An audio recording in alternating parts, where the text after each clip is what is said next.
Merci beaucoup, Président. May nuyu toute la presse di nuyu les Sénégalais yi ñu seetaan ñëw di wax en tant que membre député membre du groupe parlementaire Yewwi Askan Wi à l'Assemblée nationale par rapport ak suñu taxawaay ci lu xew Assemblée nationale avènement yi si mujjee xew mooy commission d'enquête parlementaire ak proposition de loi constitutionnelle ba nga xam ne moo indi coow li yëpp moo indi fitna bi yëpp di wax ni rek di rappeler que en août 2023 indi woon nañu au niveau de l'Assemblée nationale ay propositions yu jóge woon ay conclusions yu jóge woon ci dialogue national bi indi ko révision constitution article 29 de la constitution indi woon fa ay modifications sur le code électoral loolu bañ ko indee bañ ci waxtaanee également suñuy leader yu bokk ci coalition Yewwi Askan Wi dañu defoon ay propositions d'amélioration muy ci règlement intérieur bi lu ñuy woowee ay amendements pour que élection bii di ñëw élection 25 février bi mun a nekk une élection transparente mun a nekk une élection démocratique mun a nekk une élection inclusive parce que alerté woon nañu gisoon nañu luy ñëw aussi bien si proposition yi ñu defoon ci parrainage bi si proposition yi ñu defoon sur l'éligibilité article 57 également ak si proposition yi ñu defoon ci processus électoral bi à l'époque ba ñu defee amendement ya ñu demoon ca dialogue dañu rejeter purement et simplement les amendements ñu ne soxlawuñ ko parce que jàpp nañ ne proposition yooyu ay proposition yu baax la déggoo nañ ci am nañ ci consensus donc duñ ci changer virgule te ci proposition yooyu fa la tirage au sort jóge tirage au sort muy naan loterie ñoom ñoo ko indi dugal ko ci code électoral bi ci proposition yooyu fa nañu créer la commission de contrôle des parrainages ba pare dénk ko conseil constitutionnel sans aucun garde-fou amul dara loo xam ne teg nañ ko pour xool naka nañuy superviser liggéey boobu naka nañuy fexee composition commission de contrôle de parrainage boobu mu nekk une commission boo xam ne ce sera une commission indépendante impartiale une commission boo xam ne dina def liggéeyam sur des bases objectives fa nañu dugalee ay logiciel de contrôle des parrainages foo la jógee donc ñooñu ko déposé tey ñoom ñoo ne ñoo indiwaat commission d'enquête parlementaire ñu ne dañuy def une commission d'enquête parlementaire pour saytuwaat le processus électoral ñoom ngay déggaat ñuy naan conseil constitutionnel liggéey ba mu def du liggéey bu baax contrôle de parrainage baaxul et cetera et cetera te jamono jooju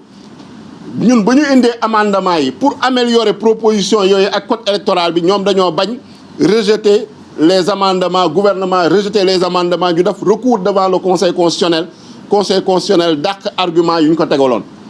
donc parce que lii nañu gisoon muy ñëw lii nañu gisoon muy raam te bëggoon nañ ko prévenir bëggoon nañ ko anticiper parce que loolu mooy suñu taxawaay au niveau de l'Assemblée nationale groupe parlementaire Yewwi Askan Wi avec les 39 députés ak directive yi nga xam ne ñoo ngi koy jot ci leaderu coalition Yewwi Askan Wi mooy ni lépp lu ñu gis ni day naxasal démocratie lépp lu ñu gis ni day delloo ci ginnaaw état de droit na ngeen ko xeex na ngeen ci opposé wu def le rôle de l'opposition parlementaire ci taxawaay boobu nañu nekkee woon malheureusement initiative boo jël waa Bennoo Bokk Yaakaar ak ñeneen ñoo xam ne peut-être ils se réclament de l'opposition mais amuñu taxawaay boobu ils le rejettent systématiquement te lii nañu bañoon crise yi nañu bañoon mu am par rapport ak la commission d'enquête parlementaire bu ñu indi ñu ne par rapport à la liquidation l'élimination de Karim Wade conditions yi ñu ko kiiwee ba ñu ko indilee également coalition ba leaderu coalition bi dañu ne nañu voter contre si jiitu président Ousmane Sonko ak leader yu fi toog yépp parce que dañu gis ne exposé des motifs indi wuñu benn preuve indi wuñu benn indice concordant indi wuñu dara lu dul ay affirmation gratuite yoo xam ne ñoo ngi accuser ay juges ñun nag ànduñoo conseil constitutionnel parce que gis nañ ni conseil constitutionnel lu mu def lu bëre jaaduwul gis nañ ni suñu parrainage yi nuñ ko contrôler jaaduwul parce que ku mel ni président Aïda Mbodj am na loo xam ne def nañ ko ci parrainage am pour éliminer ko ak yeneen leader day Yewwi Askan Wi yoo xam ne def nañu ay tentatives pour jéem leen écarter wala pour jéem leen éliminer du processus électoral mais comme nu ko président Déthié Fall wax liggéey bu ñu defoon dañ ko defoon avec rigueur sérieux compétence moo tax tey bu ñu publier la liste définitive sur les 20 candidats mu am 6 candidats yoo xam ne jóge nañ ci Yewwi Askan Wi te mu amoon ay candidats yoo xam ne yaakaaruñu woon ni nañu mën a jàll ñu mel ni Cheikh Tidiane Dièye ñu mel ni Bassirou Diomaye Faye loolu moo leen tiital bu ñu xoolee sondage yi que ce soit premier tour second tour dans toutes les hypothèses ñu xool ne seen candidat sax soo moytul dem second tour loolu moo indi le réel motif ñu ne dañuy reporter élection bi prolonger le mandat du président de la République ce qui est illégal et anticonstitutionnel donc commission d'enquête parlementaire boobu ñu indi woon bañ ko indee commission indi ko séance plénière ñun dañu voté contre parce que dañu ne su fekkee ni bëgg nañu régler mbirum processus électoral bi dañu waroon teel a jóg moment boobu ñuy indi code électoral jëlee ko ci dialogue national moment boobu nañu waroon régler ay insuffisance ak ay faiblesse ci processus électoral bi su fekkee ni nag dañu bëggoon régler loo xam ne ci parrainage la jëm ci moment boobu nañ ko waroon régler donc doo xaar ba conseil constitutionnel publier la liste définitive des candidats nga bàyyi injustice yëpp seetaan ko candidat bu mel ni Ousmane Sonko injustice yu ñu def à son encontre banditisme administratif ba nga xam ne moom la ñu gis au niveau de la direction générale des élections au niveau de la direction de l'automatisation des fichiers au niveau de la caisse de dépôt et consignation ñu seetaan ko waxuñu ci dara ñu bàyyi ba loolu yëpp jàll conseil constitutionnel publier la liste définitive ñu ne dañuy ñëwaat di xool la revue du processus électoral dañuy ñëwaat di parler d'élections transparentes d'élections inclusives je pense que loolu c'est de la mauvaise foi loolu je pense que c'est de l'inconséquence et c'est de l'incohérence donc moo tax à l'époque ñu voté woon contre la création de cette commission d'enquête parlementaire parce que dafa fekk ñun en tant que groupe parlementaire Yewwi Askan Wi déposé woon nañu plus de 13 demandes de résolution pour la création de commission d'enquête parlementaire ñu bàyyi proposition de résolution yooyu yëpp ñoom résolution boobu ñu présenté en moins de 48 heures ñu ñëw examiner ko yóbbu ko commission indi ko séance plénière te résolution boobu ñu ko présenté daa mel ni waa Benno Bokk Yaakaar ak seen groupe parlementaire ñoo gënoon sawar ko porter ko que ñoo xam ne ñoo présenté woon résolution boobu muy waa Parti démocratique sénégalais te boobu déjà ñoo ngi dégg ñuy wax report parce que annoncé woon nañ ko nee nañ commission d'enquête parlementaire boobu su defee liggéeyam su jaree ñu reporter élection yi dañ koy reporter su jaree ñu arrêter processus électoral bi dañ koy arrêter mais boobu gisoon nañ ni ay caaxaan la parce que commission d'enquête parlementaire boo créé à une semaine de l'ouverture de la campagne électorale kooku fan lay toogee liggéey ba rendre ay conclusions am ba mun a justifier un report mais boobu ñoo ngi préparer seeni plan te gis ngeen ko dégg ngeen tey seen confrère presse yi nee nañ commission d'enquête parlementaire boobu sax arrêté nañ ko parce que déjà depuis bu ñu ko tegee liggéeyul dara musul réunir musul daf dara à part mettre en place son bureau donc c'était des alibis c'était de faux prétextes ñu doon utiliser pour jéem a tromper l'opinion nationale et internationale lu jëm sur la proposition de loi constitutionnelle ba nga xam ne waa député PDS ñoo ko dugal également directive yi ñu jot su suñu leaders yi buñ ko jàngatee mooy ñu voter systématiquement contre fermement parce qu'on est contre tout report des élections puisque dara justifié wu ko moralement juridiquement politiquement amuñu benn argument benn motif boo xam ne mun nañu justifier un report des élections ak prolongation mandat président de la République puisque day violer le code électoral day violer la constitution day violer la séparation des pouvoirs dans la mesure où actuellement processus bu ñu toll moment bu ñu toll conseil constitutionnel mooy gérer le processus électoral depuis bu mu génnee la décision définitive depuis ñu valider candidature yi donc conseil constitutionnel su report waroon am conseil constitutionnel moo ci waroon addu te ci ay conditions yu leer nañ nga xam ne constitution moo ko teg te conditions yooyu moment bu ñuy wax ni les conditions ne sont pas réunies. Ils ont parlé de crise institutionnelle. Je vous dis qu'il n'y a aucune crise institutionnelle entre l'Assemblée nationale et le Conseil constitutionnel. C'est vraiment des vues de l'esprit. Le Conseil constitutionnel a ses domaines de compétences. C'est une institution judiciaire, pouvoir judiciaire la bokk. L'Assemblée nationale a ses compétences, pouvoir législatif la bokk. Amul dara loo xam ne amu fa confrontation. Problème bu fa am kay mooy ne am na ay députés yu bokk ci benn parti ñoom ñu éliminer seen candidat ñu am droit contester ñu am droit ñaxtu ñu am droit également joxe ñoom seen argument loolu ñu nangul leen ko mais amuñu droit perturber chambouler le calendrier électoral sur des bases fallacieuses yoo xam ne di prétexter ay crise institutionnelle te crise institutionnelle amu fa. Assemblée nationale moo ngi fonctionner sans problème,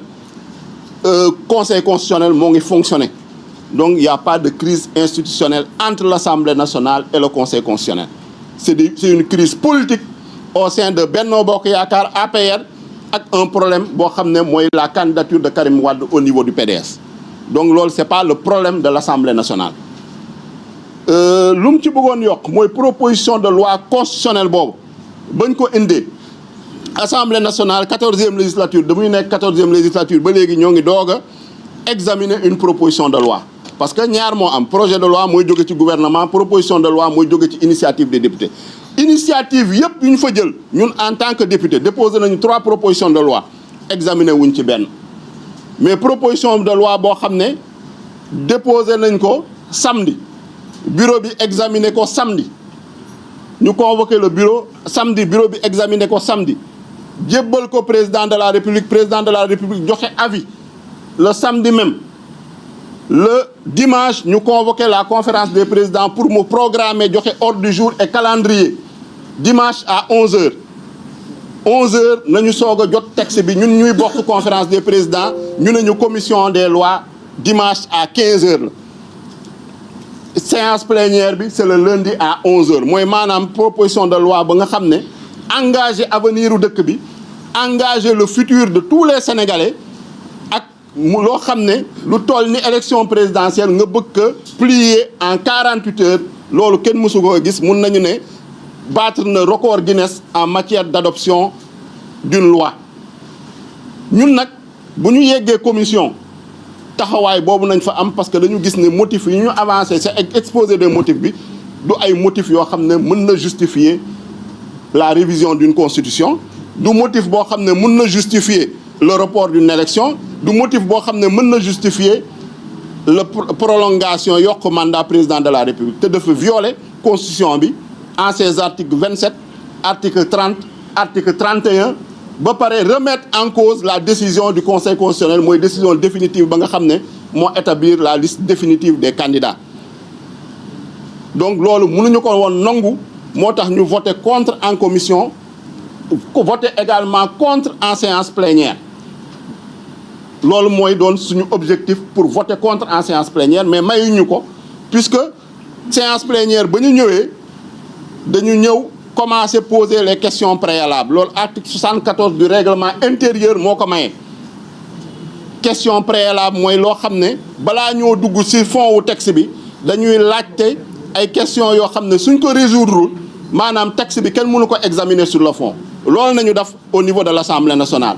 ba ñu paree ci question préalable député Yewwi Askan Wi ne léegi nag dañuy def ay observations sur le rapport ba pare soog a dugg discussion générale parce que règlement intérieur u Assemblée nationale noonu la tegee procédure en séance plénière. ñoom ñu bañ ñu ne duñ ñu bàyyi ñu débattre dañuy def lu ñuy woowee le vote sans débat. Le vote sans débat nooy mën a defee révision constitutionnelle ne da ngay def le vote sans débat. ñu ne nag loolu duñ ko seetaan duñu bàyyi Assemblée nationale muy salfaañe le règlement intérieur continuer di violer la constitution à travers un vote sans débat ba nga xam ne le règlement intérieur de l'Assemblée nationale prévoiru ko parce que Assemblée nationale kuréel la boo xam ne dañ fay waxtaan dañ fay délibérer dañ fay débattre moo tax ñu sanc Assemblée nationale ñu woowee ñu les représentants du peuple tànn 165 ñoo xam ne fu ne nañ leen jëlee ci Sénégal ak sa diaspora bi indi leen fa pour ñu représenter fa la nation sénégalaise, la population sénégalaise. Donc comme mënul comprendre ñu ne assemblée nationale dañ koy indil texte révision constitutionnelle ba pare ñu ne ko da ngay def un vote sans débat ñu ne loolu nag mënul nekk parce que règlement intérieur bi mayuñu ko da ngeen di ñu may ñu débat su fekkee ni débat yi minuit lay jeex. ñun pare nañ ñëwaat suba pare waat nañ ñëwaat gannaaw suba ba fu mu yem après ñu soog a dem au vote loolu nañu bañ menacé ñu ne ils vont faire intervenir la gendarmerie ñun on a campé sur nos positions parce que position ñu campé c'est des positions de principe pour défendre le peuple sénégalais pour défendre la nation sénégalaise défendre la démocratie défendre l'état de droit parce que gis nañu proposition de loi constitutionnelle boobu lépp loo xam ne constitution la lépp loo xam ne code électoral la mu ngi koy violé te loolu tamit mënuñu ko seetaan en tant que représentant du peuple fa nañu jëlee la malheureuse décision dugal fa GIGN ak gendarmerie expulser député opposition bi particulièrement les députés du groupe parlementaire Yewwi Askan Wi expulser leen de manière violente de manière brutale en violant la constitution en violant le règlement intérieur de l'Assemblée nationale te loolu le président de l'Assemblée nationale moo jël responsabilité malheureusement Amadou Mame Diop il faut le nommer en complicité avec le groupe parlementaire Benno Bokk Yaakaar et le groupe Liberté Démocratie et Changement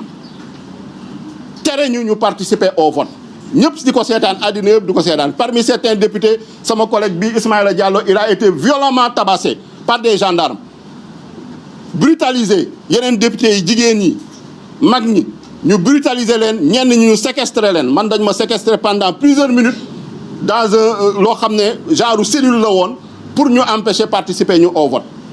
et dans ces conditions ñu bëgg ne ce vote là est démocratique ce vote là est légal ce vote là est légitime nga xam ne loolu dara jaaru ci yoon non seulement ils ont violé la constitution sur le fond mais sur la procédure également bu ñu utiliser pour voter ce texte de loi constitutionnelle dañoo violer le règlement intérieur et la constitution buñ ci paree nag lu ñu santoon également en rapport avec les leaders de la coalition Yewwi Askan Wi on a fait un recours devant le conseil constitutionnel dans les meilleurs délais nañu def recours boobu déposer ko te yóbbu ko conseil constitutionnel pour que conseil constitutionnel jël ay responsabilités annuler cette loi qui est contraire à la constitution te loi ba nga xam ne qui viole le protocole de la CEDEAO sur la démocratie et la bonne gouvernance parce que suñuy fàttali ko protocole boobu moo ne kenn amul sañ-sañ changer les règles du jeu électoral à moins de 6 mois avant les élections su fekkee ne acteurs yi déggoowuñu seen biir acteurs politiques yi kenn amul droit également modifier le calendrier électoral loolu protocole CEDEAO bee ko wax constitution bi nag yaakaar naa ni article 27 leer na nañ kenn amul sañ-sañ yokk mandat président de la république kenn mënu kaa wàññi te conseil constitutionnel rappelé ne ko en 2016 te article 27 boobu article 103 moo ko verrouillé ba pare ñu jël caabi boobu sànni ko géej kenn mënu kaa laal clause d'éternité clause d'intangibilité donc conseil constitutionnel yaakaar naa ni moom moo am la responsabilité historique de rétablir le droit moom moo am la responsabilité historique de sauver la démocratie sénégalaise moom moo am la responsabilité historique de préserver le caractère républicain de l'État du Sénégal te suñu requête bu ñu fa déposé loolu nañu ñaan loolu nañuy réclamer ni plus ni moins également les candidats ont déposé un recours devant la Cour suprême pour attaquer décret ba nga xam ne Macky Sall moom la jël le samedi pour annuler la convocation du corps électoral le 25 février donc lu ñuy wax yaakaar naa ni en tant que groupe parlementaire Yewwi Askan Wi mooy que cette loi-là soit annulée et qu'on respecte le calendrier républicain que les élections se tiennent à date échue le 25 février 2024 su fekkee ne dañu bëgg dëkk bi dal dëkk bi am jàmm dialogue bu ñuy wax am il faut que ñu respecter le calendrier républicain yaakaar naa ni looloo fi indi le non respect du calendrier républicain moo indi fitna moo indi xiiroo beeg ŋaayoo bi te également ñuy respecter les droits et les libertés des citoyens parce que ñoo ngi solidaire ak toutes les initiatives qui sont prises par les syndicats par la société civile par le secteur privé toutes composantes de la nation confondues étudiants yi di ñaawlu rey yu ñuy rey les jeunes manifestants ak les citoyens sénégalais di leen présenter en tout cas à leur famille suñu condoléances di leen jaale seen famille di ñaan yàlla xare leen àjjana di ñaawlu également exaction yu nekk di commettre actuellement violation des droits et libertés ñu mel ni aar suñu élection prévoir manifestation cet après-midi préfet bi interdire ko sur des bases yoo xam ne tegu ko fenn également coupure internet mobile ma nga xam ne tey amaat na encore muy loo xam ne kenn mësu kaa gis Sénégal. Donc il faut que on retrouve l'état de droit, il faut qu'on retrouve la République, il faut qu'on retrouve la démocratie. Et loolu nag moo ngi dépendrul ci Yewwi Askan Wi dépendrul ci candidat yi rek, ça dépend du peuple sénégalais dans sa diversité et dans toutes ses composantes. Loolu laa bëggoon wax, je vous remercie. Rama Bodian dina am ku ci Rama Bodian.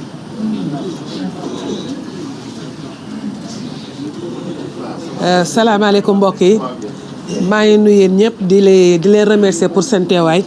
waaye di nuyu tous les Sénégalais un peu partout fu ñu nekk à travers le monde maa ngi leen di nuyu bu baax a baax. di wax ni la coalition Yewwi Askan Wi comme président Déthié nu mu ko waxee fu mu taxawoon démb fa la taxaw ba léegi dañuy xeex pour la démocratie au Sénégal. gis ngeen ni le président Macky Sall c'est un président boo xamante ni il n'est pas démocratique. En 2012 bu ñu ko voté ba léegi bu ñu ko élire à la présidence de la République ba léegi tous nos acquis démocratiques dafa nekk di ko salfaañe di ko rocci benn par benn. lii moo tax nous sommes contre le report des élections dañoo bëgg pour que ñu respecter le calendrier électoral. dañoo respecter le calendrier électoral pourquoi? Parce que tout simplement je vais vous donner un exemple. Vous prenez la région de la Casamance uniquement pour xeexal benn un adversaire politique. La région de la Casamance a été isolée. Le bateau ne fonctionne plus. Donc du coup, cette région-là, sur le plan économique, déjà, nous avons un problème pour écouler les mangues, tous les fruits. Donc imaginez-vous, le bateau, Sénégalais, les Casamance, il faut pour évacuer une partie des fruits. Une partie des fruits. Le bateau-là a été arrêté. Donc du coup, qu'est-ce qui se passe? Sur le plan économique, la Casamance est carrément isolée. Et pourquoi? Parce que tout simplement, il y a un monsieur, il ne se considère pas comme un président de tous les Sénégalais. Il se considère comme un président de parti qui est en train de se battre pour que son parti ne soit pas oublié, pour que son parti soit toujours au pouvoir. Et le Sénégalais lambda, dafa bëgg un président boo xamante ne da leen di sóoraale ñoom ñëpp. day jël en considération les besoins de tous les Sénégalais. On veut un président boo xamante ni il est démocrate. Depuis combien de temps lañu gis que les journalistes n'ont plus la possibilité de faire tranquillement le travail? Depuis que le président Macky Sall, depuis 2021, les journalistes ont du mal à faire tranquillement le travail. On a vu temps y passer. Je pense que c'était le vendredi. Nous dor ay journalistes. Nous leen di buntu xatal. Et ça date depuis 2021. Donc pour pouvoir sauvegarder nos acquis démocratiques, on doit impérativement tenir les élections le 25 février. Dañu war a tenir les élections le 25 février. Pourquoi également? Parce que vous avez vu que les préfets yi lu ñu jàng à l'école de l'administration respecté wuñu ko. Ils sont là, ils obéissent tout simplement à un monsieur moo leen di wax empêcher de faire ceci, empêcher de faire cela. Alors que chaque Sénégalais a le droit à l'expression. On a le droit de faire des marches. Am nañ droit wàcc sur terrain bi wax ni lii neexuñu. Violence bi di am lan moo tax parce que tout simplement on ne nous permet pas de nous exprimer. Donc nag dañu war a tenir les élections parce que le Sénégalais est fatigué. Le Sénégalais en a marre d'être tout le temps violenté. Kenn mënul wàcc ci terrain bi, kenn mënul wax li nga bëgg. On doit tenir ces élections, on doit respecter le calendrier électoral parce que vous avez vu que maintenant nous ne sommes pas en sécurité avec les forces de défense et de sécurité. Tout le monde a vu que les forces de défense et de sécurité, ils obéissent à un homme. Lu ñu jàng ci droit yoon lu mu leen may yemuñu fa parce que da nga war a arrêter un citoyen bu fekkee da nga yaakaar ne dafa salfaañe la loi da nga koy arrêter nga yóbbu ko à la police nga entendre ko wala da nga koy jox convocation mu wuy si la mais nga téye nit nga jàpp ko di ko dóor di ko jox ay coups de pied di ko jox ay coups de crosse. Tout ce qu'on est en train de vivre actuellement, c'est pas normal. Le calendrier républicain doit être respecté à cause de tout cela, mais également parce que tout simplement, comme Ayib nous ko waxee, amul dara li nga xamante ni dafa war a tax ba ñu repousser le calendrier électoral. On doit être instant yi en pleine campagne électorale. Amul benn, on a vu que dans le passé il y a un juge du Conseil constitutionnel qui était décédé. Est-ce que tax na ba ñu arrêté ko? Non, la campagne a eu lieu, les élections ont eu lieu. Donc c'est pas pour rassurer un parti, un groupe de personnes yi nga xamante ni ils savent pertinemment qu'ils ne peuvent pas gagner ces élections-là qu'on doit charcuter la constitution, charcuter les lois de ce pays pour que ñoom qu'ils soient à l'aise. On ne va pas le faire. Le calendrier républicain va être respecté parce que tout simplement Macky Sall dafa war a dem Sénégal. Le 2 avril, Inch'Allah, il doit quitter ce pays. Il doit quitter ce pays parce que les Sénégalais sont fatigués. Depuis combien de temps vous voyez que les Sénégalais ne peuvent plus s'exprimer? Boo waxee léegi dañ lay fekk sa kër. Même dans les réseaux sociaux, tu n'as plus le droit de parler. Pire, on coupe la connexion, les données mobiles. Amatuñu données mobiles, kenn mënatul communiquer, kenn mënatul wax. Et pourtant Macky Sall wax na ba géex. Macky Sall a menacé l'ancien président de la République, Abdoulaye Wade. Ne ko boo laalee à ma constitution dinaa la fekk si ba ci palais, dañ lay déloger ba ci palais. On a toujours été dans un pays démocratique. Ku nekk di nga wax sa xalaat. Di nga wax sa xalaat te dara du la ci fekk. Mais depuis que Macky Sall est là, on a affaire à un dictateur. Et c'est pour cela, au nom de tout cela, on doit tenir les élections législatives pour que les Sénégalais qui sont en prison puissent être libérés. Looloo tax ñu bëgg pour que qu'on tienne les élections présidentielles. Mais également parce que, comme nous m'avons dit, la Constitution nous le permet, mais également, surtout, beaucoup de partis ont déjà investi. Combien de partis, les candidats, combien de candidats ont déjà investi? Jël seeni poche, c'est seen xaalis, dugal ko, préparer ay t-shirt, def ay bâche, commencer des campagnes. Et à 2 jours de l'ouverture de la campagne, ñu ne ñu kenn du fi campagner. Et encore une fois, nous ne sommes pas là pour satisfaire un homme et ses militants. Nous ne sommes pas là pour satisfaire une élite. Ils ont peur de perdre les élections. Nous sommes là pour que le droit ça dit. Nous sommes là pour que la constitution du Sénégal soit respectée. On va tenir ces élections. La coalition Yewwi Askan Wi, loolu mooy taxawaayam. On va respecter le droit, on va respecter la constitution et Inch'Allah Rabbi, on va continuer à battre campagne. Ñu ngi wax à tous les Sénégalais ñi nga xamante ni dañu nekk ci di campagne nañu continuer di battre campagne parce que ces élections-là, ils vont avoir lieu. En tout cas, nous sommes contre la date qui a été choisie par Macky Sall le 15 décembre. maa leen di remercier baax a baax du ma guddal fa laa yemale. Merci beaucoup. Professeur Jacques.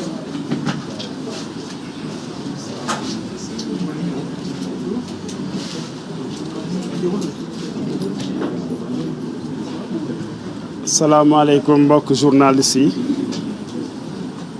ñu ngi leen di nuyu ci teewaay bu am solo bi ngeen teew fii seen teewaay dafa am rek luñ ciy jàngat ndax ñu ngi dem ci ay points de presse yu bari waaye dispositif médiatique bii man de gisaguma ko bien que dugg nañ ci campagne électorale loolu dafa am lu muy firnde li muy firnde mooy xam ngeen li Yewwi Askan Wi di tekki ci échéance politique u Sénégal réeréewu leen ko ndax Yewwi Askan Wi nag dañ doon wax léegi mooy ndeyu mbill gi parce que Yewwi Askan Wi dafa def benn jaloore politique ci Sénégal parce que pour la première fois coalition politique au pouvoir ñu koy yóbbu ballottage à l'Assemblée nationale ba ñuy wax am na majorité amul majorité à 1 député près loolu Yewwi Askan Wi moo ko mos a réaliser pour la première fois au Sénégal kon yéen xam ngeen li Yewwi Askan Wi di tekki moo tax seen présence massive bi ñu koy rafetlu di wax ne Yewwi Askan Wi tey la gën a am doole Yewwi Askan Wi liy dooleem mooy dafa nekk organisation politique bu original ndax dafa original ndax organisation politique en général ñaar lañ ciy gis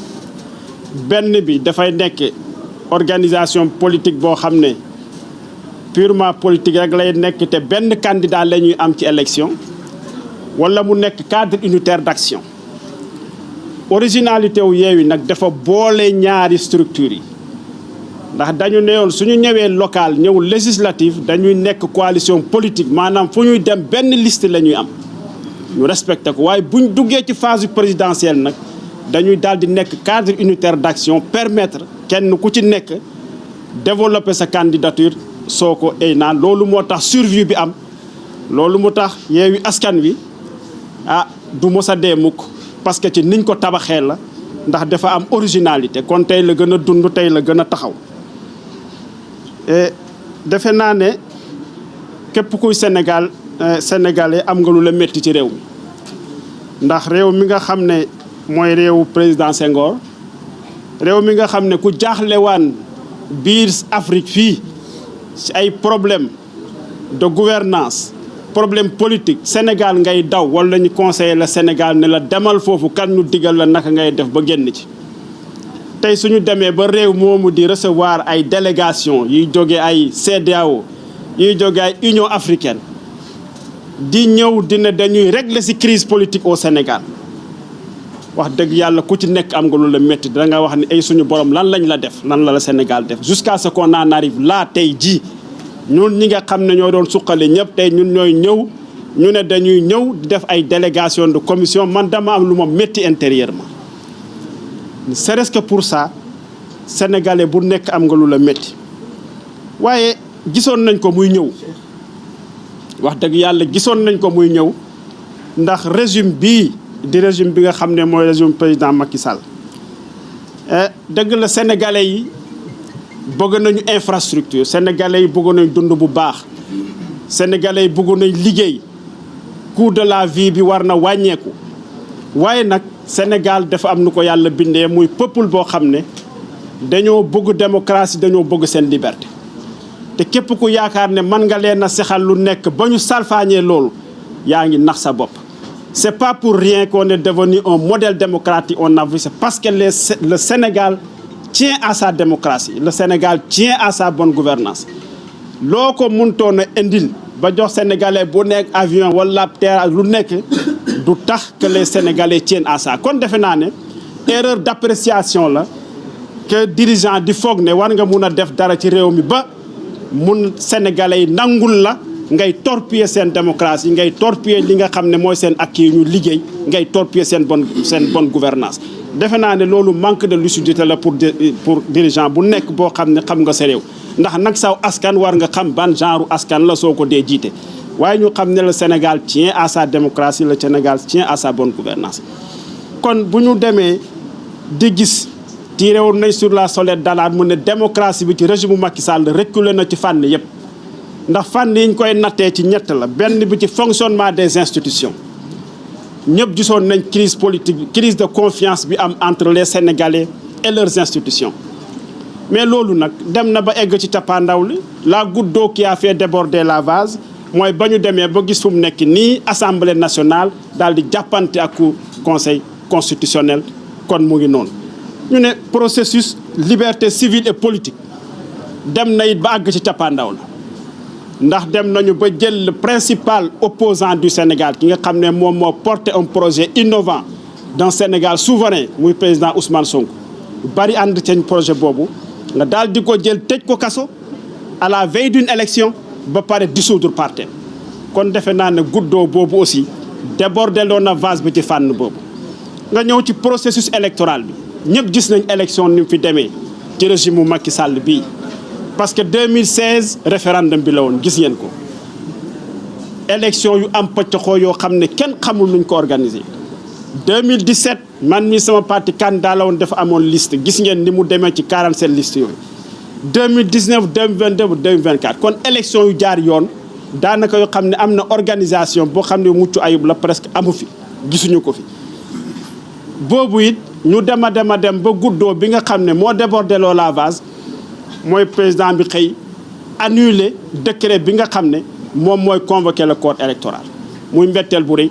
ndax corps électoral du Sénégal convoqué nañ ko fi boo seetee histoire luy mat ñaar fukki yoon ak juróom-ñett fukki élection présidentielle ak benn am nañ ci fukki ak ñett élection législative am nañ fi ñeenti référendum am nañ fi 28 convocation yooyu yëpp man de gisuma ci histoire boo xam ne benn dem nañ ci annuler bi décret bi nga xam ne mooy convoquer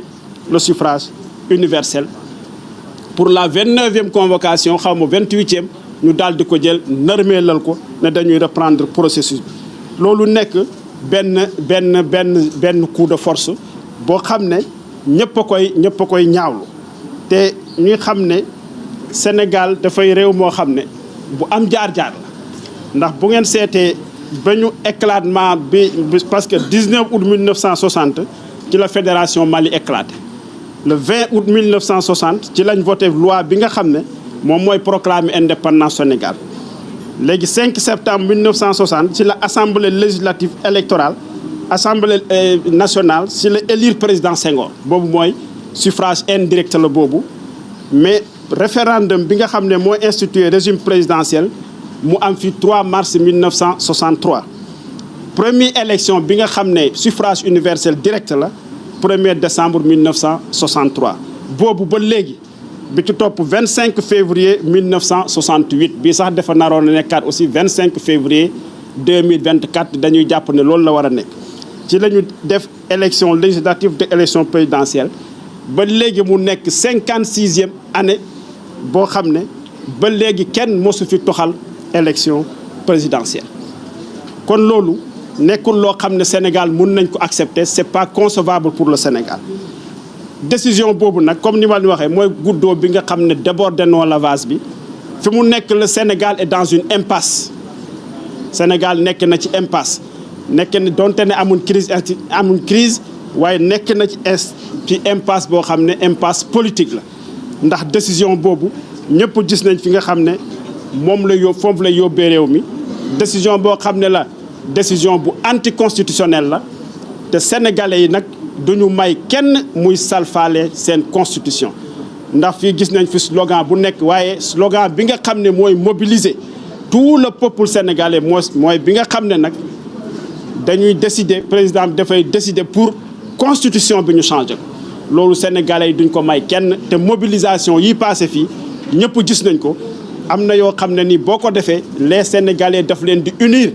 3e mandat bi mu fi jógee sénégalais yëpp dañoo manque bokkoon ne lii dafay salfaañe constitution duñ ko may kenn lii tamit bu ñu ñëwee ne dañuy annuler report élection bi dañoo jàpp ne dafay salfaañe constitution bi sénégalais yi ne duñ ko may kenn te gis nañ seen taxawaay te ñëpp wane nañ ne report bi c'est anticonstitutionnel te report bi nekkul loo xam ne sénégalais yi mun nañ koo accepter naam rëq-rëq am na ñëpp nangu nañ ne rëq-rëq am na suñu ay candidats yu nekk yeewu askan wi feneen yoo xam ne ñëpp gis nañ ni ñu traité ni nga xamee ne seen parrainage noonu lañ ko traité ñëpp am nañ waaye bu fekkee fu rëq-rëq am rek nga ne jeex na nañu annuler tàmbalewaat à 0 kon de loolu mooy élection dootul amati Sénégal su fekkee fu rëq-rëq am rek nga ne bon rëq-rëq am na kon kat ça y est décret bi daal di jël naa ko neenal naa ko nañ tàmbale procès à 0 kon waxuma la 15 décembre waaye élection sax boo moo ci dootu mun a amati rëq-rëq su amee te ñu toll fi nga xam ne toll nañ ko ci processus bi li xel mun a nangu mooy ñu continuer donte ne ñi mu daal sax ëpp doole gi yëpp nangu nañ ko nañu continuer dem ci élection yi su loolu passé ñu toog seetaan rëq-rëq yi xool naka lañ koy defaraatee loolu la xel mun a nangu loolu mooy la position raisonnable waaye gis nañ coup de force bi ñu def pour arrêter processus bi muy 2e fois ñuy def coup de force man ci li may fàttaliku loi de parrainage bi ñu ko fiy def en 2018 coup de force la jàllee dañoo dem ba vers la fin président Moustapha Niass daal di ne bon vote sans débat muy coup de force bii passé